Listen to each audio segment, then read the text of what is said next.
Good morning, everyone. Gratitude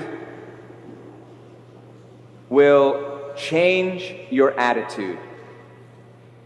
If you truly understand what gratitude is, if I understand what gratitude is, it will fundamentally change my attitude, your attitude.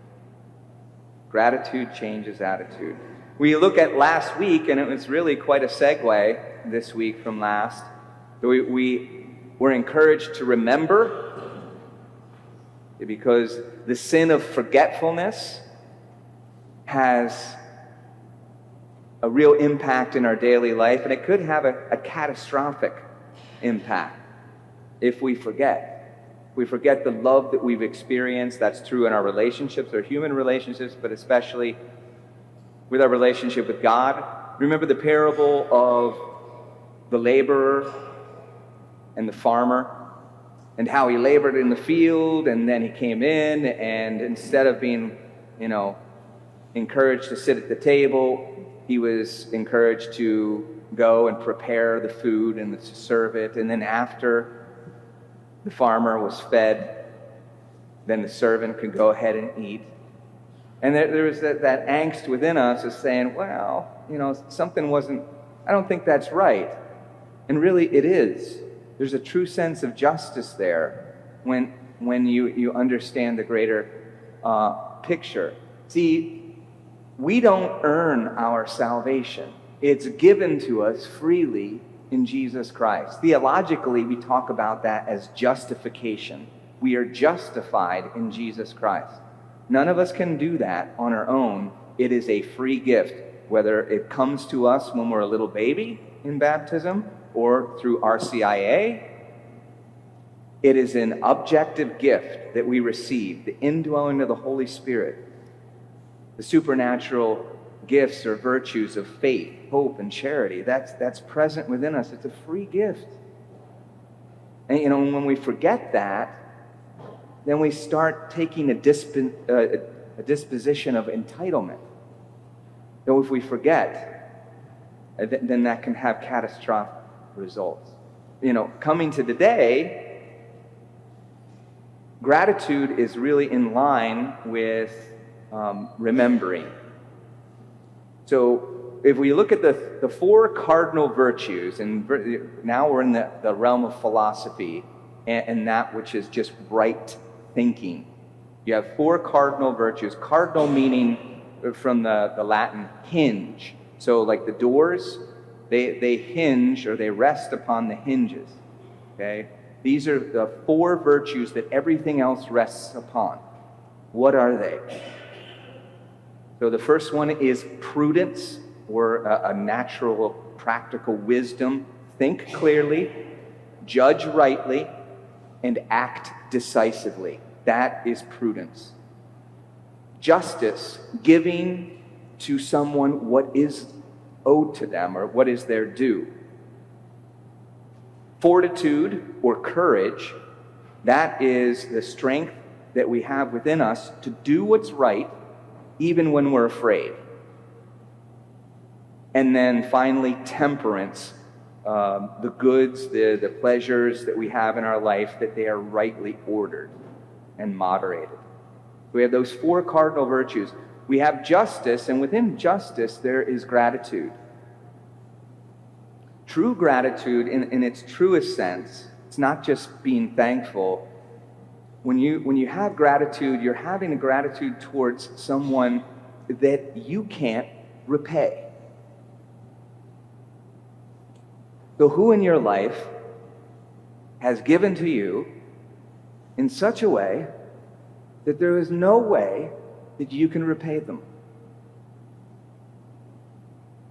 First and foremost, that's God. And again, right back to last week, the justification. That we're given salvation freely. And then we take it and then we unwrap that gift, and that's sanctifying. The sanctification is every single day trying to discern what He's placed in my heart to give, and give it freely and joyfully. Again, back to Irenaeus, the glory of God is the person fully alive. I want to be fully alive. You want to be fully alive. And so, we discern. But nevertheless, we are going to experience time and time and time again of injustice. Think of this past week. Who wronged you? Who did you, there was supposed to be an exchange, but there wasn't. You gave, but they didn't. An injustice. Can you think of one? Can you think of 2? 3, 4, maybe. Maybe that's forefront in your mind, and maybe it's really, it pulls me off from where I need to be. Maybe it's coworkers, maybe it's your spouse, okay? Maybe it's your children or your grandchildren. Maybe it's your parents or your grandparents. Nevertheless, when we have a focus on gratitude, when we remember the Lord's love for us, when we remember those people in our life that have given in such a way that there's no way that we could repay them, we are filled. We're filled and our attitude changes. We're strengthened. We're emboldened to the point where now we can deal with injustice, with patience, with clarity, with wisdom. Remember, think clearly. Judge rightly, act decisively. We access those supernatural virtues of faith, hope, and charity. Remember, faith is not, I don't understand it, so I guess I'll just take it on faith.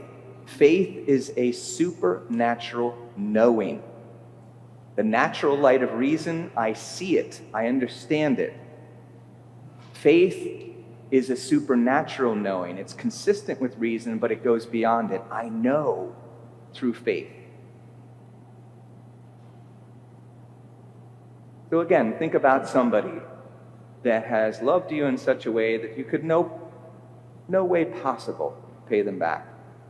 I think about being in the Navy, and must have been 20 years old, so it's kind of like in the middle or latter portion of adolescence, depending on what psychological development psychologist you're embracing there. But probably right in the middles or that towards the end of adolescence. And I remember Father Tom was really helping me, stepping me through those types of things. None of us has a perfect childhood. Sorry. It's just kind of the way it is. And we all have things that we got to work out. And you become an adult. You understand that things aren't perfect. And you have to work through those things. He really helped me to do that. He gave me a number of books. He was there for me to talk through things. And I remember he said, why do you think that you are lovable? And it was a trick question, because we're loved because we're sons and daughters of the Most High. Parents, why do you love your children? Because they're good? No, because they're your children. You love them. They're yours. And you want them to live, a full life. But my response was, I'm working out now, I'm getting some bigger muscles, my acne's clearing up, all right? So I gave up, so superficial, and that's what an adolescent would say. But he was there to kind of unfold that for me and to really see that I'm loved as God's son. And by the way, that's rather liberating when you understand how deeply you're loved and that you don't have to do anything, but you're just loved. Now all of a sudden it's what makes a difference. In fact, it's a radical change. And in getting back to that generosity or that gratitude, the gratitude is I can't give back what you deserve, but I can be filled with that joy of being loved and loved in abundance. So who in your life has loved you in such a way that you could never pay them back? It's a time to be grateful. It's a time to really swell with that gratitude for God first and foremost, and for those people in our lives, when we're in touch with that reality, then it's the same experience as Naaman. Naaman had leprosy. Do you know we still don't have a cure for Hansen's disease? Okay? It's not curable. It's arrestable through antibiotics.